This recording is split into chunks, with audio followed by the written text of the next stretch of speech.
পরিবারের শান্তির জন্য কি করণীয়? ভাই মশিউর রহমান, এই বিষয়ে আমাদের ইউটিউব চ্যানেল এবং আমাদের পেজে আপনি একটি ক্লিপ পাবেন যে পারিবারিক জীবন কিভাবে সুখ শান্তিতে পরিপূর্ণ হবে।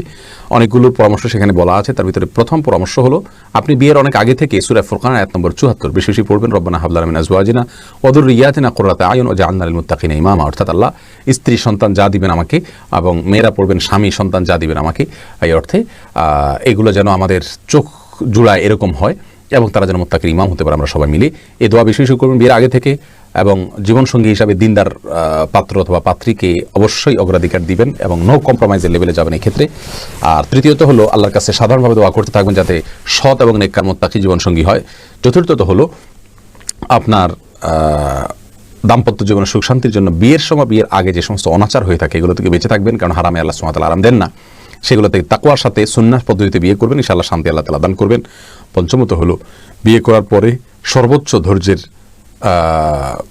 পথ আপনাকে অবলম্বন করতে হবে, সেটা আপনি স্ত্রী হন অথবা পুরুষ হন। আমাদের নবী সাল্লাল্লাহু আলাইহি ওয়াসাল্লামের দাম্পত্য জীবনে অনেক সমস্যা দেখা দিয়েছে।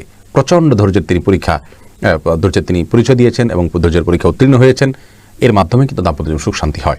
আর অনেকগুলো পদ্ধতি সেখানে বার্তানো আছে, আপনি ক্লিপটা দেখে নেবেন।